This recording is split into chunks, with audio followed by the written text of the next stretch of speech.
Imagine what you could be buying instead. Simon told Helen wins a half length. Zach Manelli second. Welcome to Greyhound Gossip. Peaky Blinders start cheering for Tommy Shelby wins the WA Sprint Championship final. Featuring Peter O'Neill and Leah Ernest. Mozza moves up to Mermaid Manelli. Fab's Gem 3 deep. Here comes Fab's Gem. Hard Style Rico by 5 lengths to Simon told Helen. Third Tommy Shelby. This segment is dedicated to the discussion and promotion of greyhound racing. Cindy's Oliver, Rockstar Patriot, Paul Stewart, back-to-back with Rockstar Patriot in the Galaxy. Handsome Prince, a bolder clear. The former Tasmanian Handsome Prince has won the $1 million chase. And a very good morning, everyone, and welcome along to Greyhound Gossip. No Leah Ernest this morning. She's unwell. Hopefully she improves quickly, so get better soon, Leah, and hopefully she'll be back on the program next week. Big week of greyhound racing and a big weekend of greyhound racing as well. We had on Friday night a very good program down at Cannington, and the program on Saturday night was full of merit as well, with heats of the Sprinters Plate and Blackpool Bolt. Not sure whether he hit the gates, the boxes when they jumped, but he just dwelt a little bit. He's come up with box number 1 in the feature final on Saturday. He's currently at $2.60 in favourite. West on Fever in 2 at $9. Ronnie Ranger, 34. I'm a Tiger in 4 at $7.50. Valachi in 5 at $13. And then further down the page, we've got Moment to Hustle, who's currently at $7.50, drawn in box 6. Iconic Indies, $7, drawn in 7, and Daft Shack at $4.20.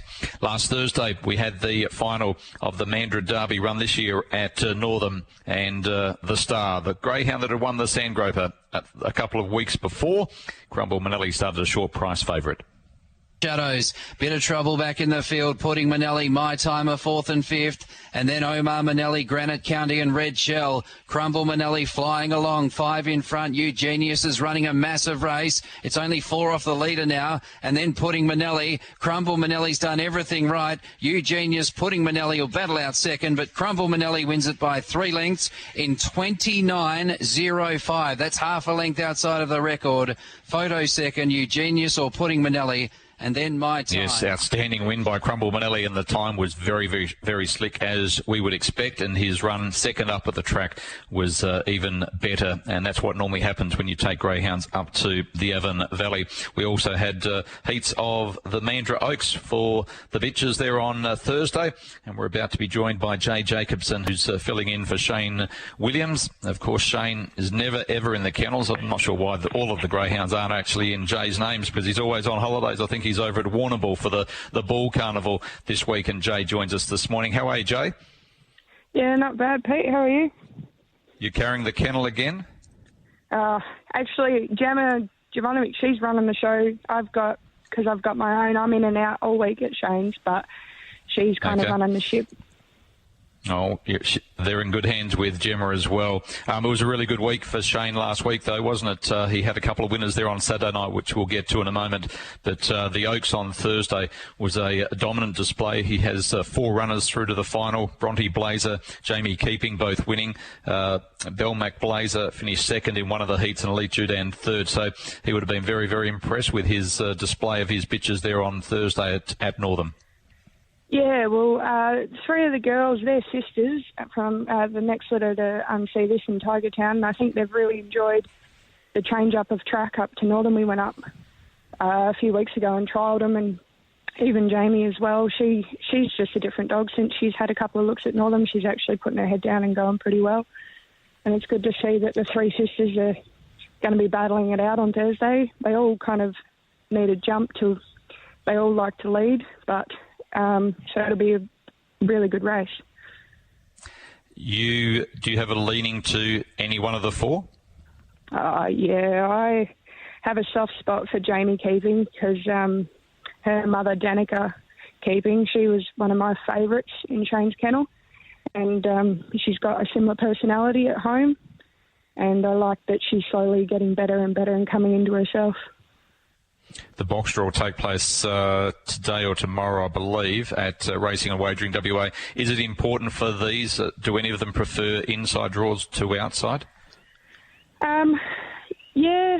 I think all of them prefer the inside. I don't think it bothers doesn't bother Jamie as much, but Bronte Blazer would definitely prefer an inner draw. But we shall see. It's going to be interesting. There's been a fair bit of talk on social media, and it makes me laugh. Social media makes me laugh, full stop, but it makes me laugh when and we've spoken about this recently for the Perth Cup Carnival in Eastern States Greyhounds coming across, having a look at the track and the importance of that, and also at Northam, the importance of that. You've been raised up at Northam. What do you think the reason is that so many greyhounds at their first look at the track, they seem to struggle going into that first corner? What do you reckon the reason? What do you think the reason is for that? It's just a very tight bend. Like my family always come up with the idea that you kind of have to have 3 or 4 looks at the track before you really see the potential of the dog. And for some reason, it's just the way I don't know, just maybe the way the track's built. But it's a very different track in the way of a lot of the times you'll find that when a dog goes up to Northam and has a trial or has a race and it comes back down to Kennington, it does wonders for them as well. Yeah, so, definitely. And we saw that on Saturday night at Cannington, some of those greyhounds coming back from Northam and improving. We saw Crumble Manelli last week improve his time dramatically, just that second look at the track. So it's just so important. Going to Saturday night, Iconic Indy has made her way through to the Sprinters Plate final. She's around about a $7 chance, and she's drawn out in box number 7. And while she's got some wins to her name from inside draw, she's got a couple from out wide as well. I think Saturday night she will prefer the outside draw with the amount of speed in the race. She does like a little bit of room. She doesn't like to get too crowded. So I think even though 7's not ideal, it is probably a better box for her than probably 3, where the speedy dogs are going to crush in on her on that first bend. So it'll be interesting. I reckon she's definitely probably a place chance. Okay, so that's Iconic Indy in the Sprinters Plate there on Saturday night. And Jubilee keeping good to see her break through as well. She's only had a couple of starts in Western Australia after coming across from New South Wales, and she was very, very good in winning from a wide draw. Yeah, she was. Actually, Gemma and I were saying that it was the only reason why she hadn't won yet is because Shane was handling her. But no, she's a confidence-based dog as well. I think the bit of room did her wonders, and then just slowly getting used to the kennel and getting used to us and everything like that. Like, she's quite a shy dog, but she's coming into herself. So hopefully we can keep on with that. All right. Now, do you and Gemma take Shane's calls when he messages through at 2 o'clock in the morning? Because that's probably the time he'll be getting home from the bull each night. Yeah. No, we both ignore him until it's... No, we... All right. I don't know. We just kind of... How's your team going? Oh, my team, yeah, they're good. Kind of Eugene's in Wednesday night in a novice. He should go okay. I don't see... It's only if he's the only one that's going to get in his own way, I think. And Little West Opal, she's just coming on through. We'll see where she comes. When she's ready, I suppose. Yeah. Good luck to you and Gemma with the team, and hopefully Shane behaves himself and you have some more winners here. Good luck in the Oaks on Thursday. Yeah, well, Gem's got the dogs down pat. She's brilliant with them, so Shane being away won't make a difference. So she was helping out in the vet's office the other day as well, so she's a very talented young lady. Good luck. Yeah, she is. Yeah, thanks, Pete.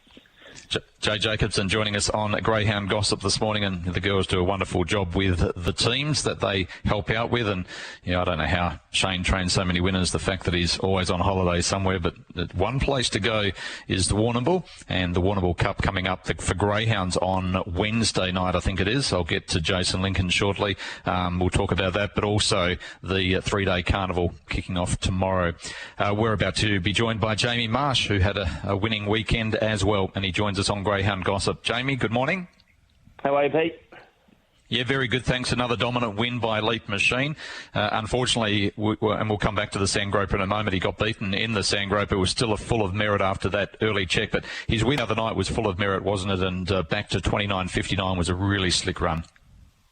Yeah, it was good. We just gave him a week off to sort of freshen up, and he'd had a pretty big campaign rolling through the Perth Cup and then obviously into the Sandgroper and the Lou Dorser in between. So he'd had a massive, probably 6 to 8 weeks, and we just decided to give him the week off. He trialled Monday night, probably not up to where he normally would or did leading up into that carnival. But, look, he won well Saturday night, and we just wanted to give him a run here before heading east, and just to make sure that everything was all up, ready to go, and he did that on Saturday, so he ticked the box, and we're ready to see what happens soon.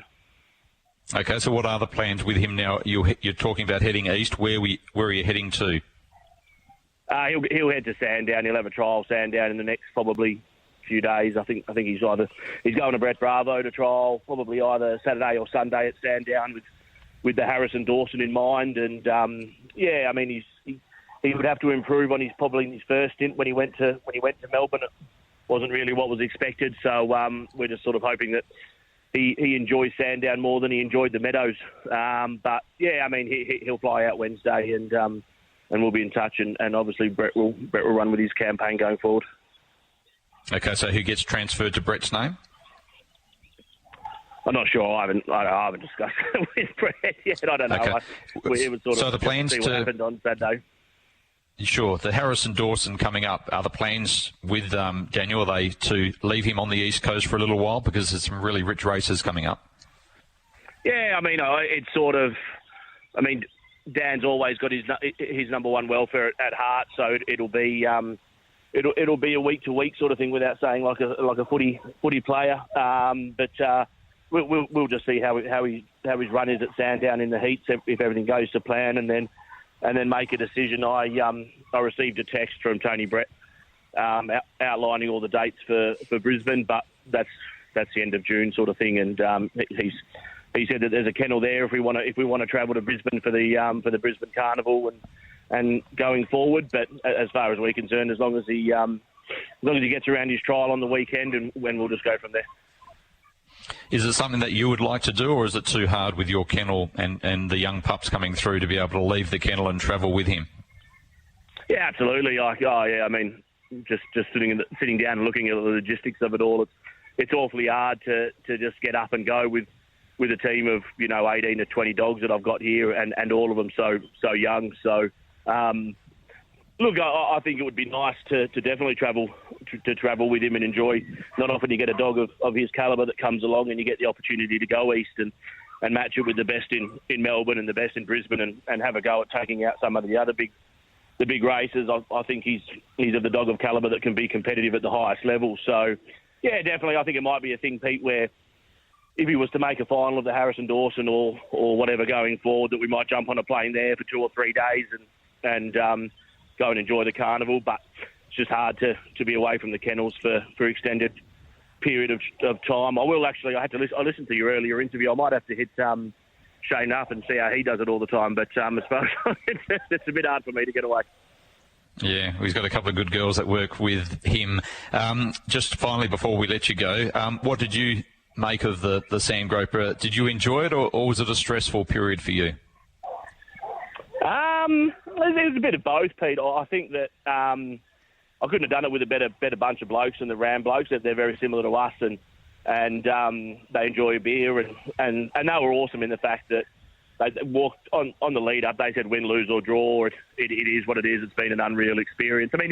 You would have loved to win. Take nothing away from Crumble. He was sensational on the night. We were there, and we will make no excuses for running third. He was still a tremendous effort, and we just got beaten by a better dog on the night. But yeah, the whole experience was amazing. The function on Thursday was tremendous, and that they did at Optus and everything like that. Probably, and I think it's been the consensus around, is the just the Gloucester Park and the Kennington both on the Friday night was probably. So I knew the Ram boys were keen to hang around and have a bit of a bet at the dogs, but sort of had to rush off to Gloucester Park for the Nullarbor. So, but no, it was honestly an amazing experience to be a part of. There was no pressure, and there was plenty of beers.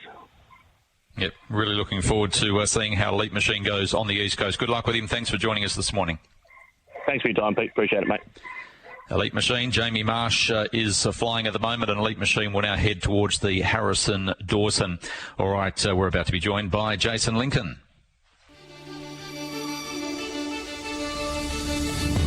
Now on Greyhound Gossip, we welcome the Greyhound guru, Jason Lincoln, from Sky Racing. She's a pearl in full flight at the home turn. She led it by 6 on Coast Model. Richard Otter getting up on the inside. But this is greatness from a champion. She's a pearl wins the $10 million chase. And a very good morning to our good friend Jason Lincoln. You would have heard the end of that interview, Jason, with Jamie Marsh. What did you make of the Sandgroper while you were over here? Yeah, g'day, Pete. I enjoyed the whole experience as a whole, being over there for the 3 days, like from the function to the races at Ascot on the Saturday, tremendously, I've got to say. And Rawa should absolutely be applauded for that. The races were sensational, and they couldn't have got a better result, really. I know you'd like the local horse to win, but with the interstate horse just getting up, and Lynn Shaw, you've got plenty of interstate interest again next year, and it was such a great race. The show at Gloucester Park was great, and look, in terms of the dogs, the race itself was unreal, and the field itself was spectacular. You couldn't have wished for a better field, really, for your inaugural running. However, I'd say there are a lot of other learnings that the dog side of it could take out of it, Pete. First of which was the box draw, and I know I spoke to plenty of people while I was over there, but the visuals and the optics that came away from the box draw was just the shambles. It looked like, I think I joked to someone, the local pigeon flying club will have their presentation in a couple of weeks here, and it'll look better than that did. So we can do a lot better in that regard, Pete, because, as I said, the other two codes did a spectacular job of showcasing the race for what it was. So, yeah, hopefully we can make it look a little bit more special next year, Pete, because you look like you're giving a school assembly.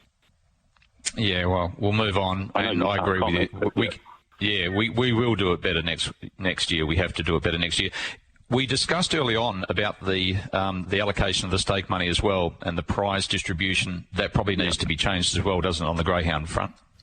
Well, I think a few of the owners said that, so I'd only really be reiterating what they said. And I think Jared Sharp, who won the race, said as much. I think, I think for the I call them participants, for the slot holders, they'd like to be able to see at least a return, a lot further down the placings. And I think the other thing that I just caught the end bit there of Jamie saying, and it's probably why on Saturday it filled a lot of people with, especially connected with the race, made a lot of people happy that the Ram boys won it because, they went and invested in all 3 races, and Jamie left us with a little takeaway. It would have been nice if everyone, especially interstate people, because you could see it as a really good weekend away, and you could absolutely shop it as such if you could go to the dogs Thursday, go to the trots Friday, go to the horses Saturday. Yep. Definitely, I think that needs to move forward. You might have heard the end of Jamie Marsh's interview. He's heading across, or he's sending Elite Machine across to trial at Sandown. He'll go to Brett Bravo's and head towards the Harrison Dawson. How do you expect him to go there? And also, Crumble Manelli's likely to be heading east shortly as well. Well, in terms of Elite Machine, he absolutely, look, in terms of both of them, they both belong on the eastern seaboard. I did hear him mention the Harrison Dawson, but I think he also mentioned Albion Park, and my eyes lit up a little bit there. He looks a dog that would lap up Albion Park for mine. Good, strong, good combination of speed and strength he is, Pete, and those dogs are absolutely A1 suited to Albion Park. So, yeah, he's got those 2 races on the radar for sure. And Crumble, look, I mean, this is not a humble brag on our part, Pete, but I think I'd certainly been singing his praises since the start of the year and suggesting even when he was a 5th grader that he belonged in the Sandgroper. So, it was not a shock whatsoever to see him do what he did. It was just a brilliant win. Again, he displays all that early pace that you need to go and win big races on the eastern seaboard, Pete. So whatever he contests for the rest of the year, I think I joked to someone, not even joked really, I said he may well be the next Melbourne Cup winner, this dog, because he's got all the attributes.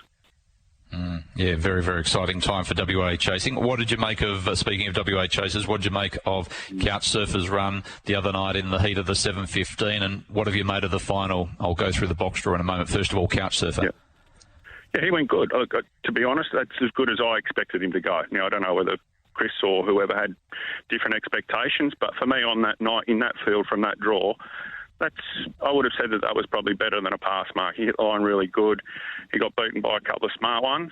And look, I mean, we have waxed lyrical about the lack of depth in the staying ranks, sort of Australia-wide, but, coming out of WA where you're a big fish in a small pond, it's always going to be a little bit harder. But, yeah, I thought he acquitted himself well, Pete. Palawa Kings drawn 1 and Zipping Orlando 2. They're both equal favourites at $3.60. Punters banded at $4. Is it a race between those three? I say just about it is, yeah. You got the two dogs that can do it from the front in Punters Bandit and Zipping Orlando, and then you've got the run-on dog Palawa King. It's a matter of how close he gets to them in the early part of the race. Pete, you saw from the heats the other night, come out like a stone, and he got very fortunate, it has to be said. I know he still runs 41.50, which is a testament to his ability, but I don't know if he can afford to give Orlando and Punters Bandit that sort of start on Saturday night. And what about this week, the Warrnambool Cup? Do you get down to Warrnambool, and is Kelsey Bale hard to beat from box number 5? Obviously the $2.10 favourite, but maybe a little bit of an awkward draw. Cashing checks drawn on the inside of Kelsey Bale's the second favourite at $4.20. Yeah, I can't say I can come up with a winner for you, but I don't like Kelsey at all from the draw. I mean, it's easy to say coming off the back of her breaking the track record there, but there's a quite a good stat. Probably applies more to horses than dogs, but habitually horses or dogs coming off breaking track records underperform their next start for obvious reasons. She's come up with box 5. She's not a foolproof beginner, so I personally would be betting around her at the price, Pete, but she's absolutely airborne at the moment. There's no doubt about it. And no, I won't be getting down to Warrnambool. I've never got down there. I think if I ever do go down there, though, Pete, I'll make sure I'm not working because, from what I'm told, it takes a toll on you.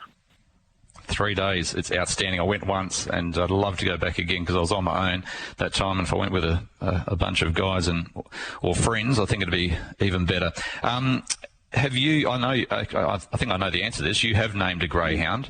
Was it difficult for you? Because I've got a greyhound or a part share and a greyhound, a tow, coming through at the moment. We'll be trialling on Wednesday, so that's exciting. And while he's been trialling well and showing a lot of promise, the enjoyment of greyhound racing and ownership, it took a dent last week or the last couple of weeks when our group of owners tried to name a greyhound.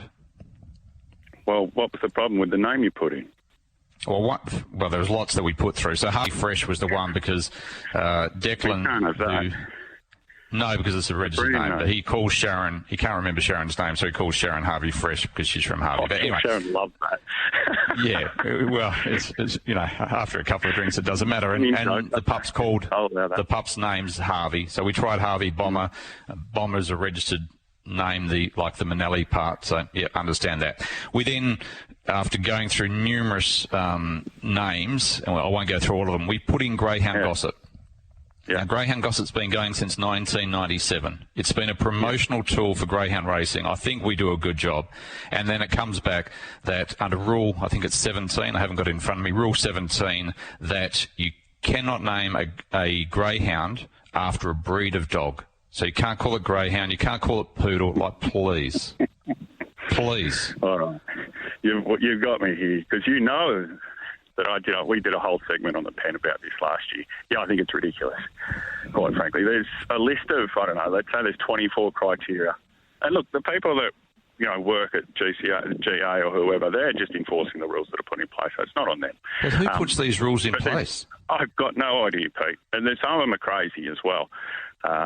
Look, I just think if you're willing to go and purchase a greyhound and put your money in your own kick to support the industry and get it out on the track and have a bit of fun, then as far as I'm concerned, I just go with it's not offensive, it's not a replication of something else that's been used before. I don't like to see dogs with the names of famous racehorses either. I had to pull up a good mate of mine, Clinton Payne, recently, because he went and named the dog Saintly. And I said, you of all people, being a racing journalist, should know that that's just out of bounds. There should be a list of about 5 criteria, Pete, and that's about it. Make it easier, not harder. I understand if it's detrimental or against the spirit. But like we had Poor Explode. You can't use the word explode or bullet, supposedly, because of the fact that it's ammunition. There's a dog please, there's really? dogs in Brisbane now We're with talking bullet about in a their dog name, race. Pete, there's dogs that go around. Look, I think this is the other issue, is there's no consistency. So I can point out a handful of dogs with the name Bullet in their name right now. And look, if you're going to go down that path, I mean, really, what are we doing? We've got enough problems in the industry. Naming greyhounds is not one of them. But we lost a race meeting at Wentworth Park on Saturday night. Feature heats of the Bob Payne and the Ladies Bracelet, which, I mean, this is sort of an aside argument anyway, but these used to be the two feature races in New South Wales before 1990 when the Golden East Streak was instituted. The Bob Payne was the biggest and best race for open age dogs in New South Wales, as was the Ladies Bracelet for the girls. And if you look at the honour roll of the Ladies Bracelet, it'll stand up against any Group 1 race in Australia. Well, it's been bastardised the way they've run it the last couple of years, but aside from that, the prize money that they've got on the race these days, Pete, it's just not indicative of a race that has that sort of tradition behind it. And as I said, we go there on Saturday. Everyone knew that it was going to be pouring rain. They watered the track overnight, and then I'm told, and this is why we need a little bit more openness from our leaders, I'm told that the water truck was put around at 5 o'clock as well after 40 mils of rain had fallen that day. Now, what are we doing? We're trying to sustain a professional sport here. And this is what frustrates immensely the participants. Yeah. Well, and I'm one of them, because I had 2 dogs in on Saturday. Yeah, as you know, I've been one to try and promote. Sorry to interrupt. I've been trying to promote. You go. Well, we had the situation where, we could have just put the races back a week, and this is no fault of Chris O'Brien, but because Mortified wants to go and run the Sapphire Crown, everyone else is put out now, and we're going to run a best 8 worth 15 grand when we had a final worth 25 grand. How's that work? They had the heats of the Tamworth Cup on Saturday called off. It was worth 10 grand to the winner. Rightly, what they've decided to do is rerun the 2 heats next week. It's worth 6 grand apiece, so the industry's no worse off. Well, we had 2 $25,000 races that'll now be run as $15,000 best 8. You scratch your head. Yep. As I was about to say, I've been one, I think, to promote ownership greyhound racing over many, many years, and I honestly lost the enjoyment and love of the sport last week, all because of the fact that I was so excited to own a greyhound, and I've owned a few, but to own a greyhound, to be able to name it, and I'll use the word stupidity, small-mindedness of the people that make the rules. And I understand there are some rules that need to be there, but to stop someone calling a greyhound after a name. So if we called it Poodle and said lovely Poodle, like, as long as it's in a positive way, like, what is detrimental there? Yeah, who's it hurting? You're preaching to the converted. All right. Yeah, it's something I've banged on about before. Like I said, there should be 5 or 6 criteria. And that'll make it easier on the guys that work at GA anyway. You think they want to be trawling through? I had one of the guys that owned Jungle Juice hit me up the other week. We tried to call the dog this, but they said it's got an offensive name. And so, obviously it's one of these new fandangled urban dictionary words. I said, well, you got to Google it to find out the alternative meaning these days, which I showed him. Now, that takes the guys at GA half an hour to do all that. You give them 4 or 5 criteria, bang, bang, forms on their desk, stamp it, 5 minutes, move on. They want to get their work done quicker too. Greyhound racing today at Northern. Looking forward to heading up there, Jason. Thanks for your time. I'll look forward to talking to you again next week. Get a pie.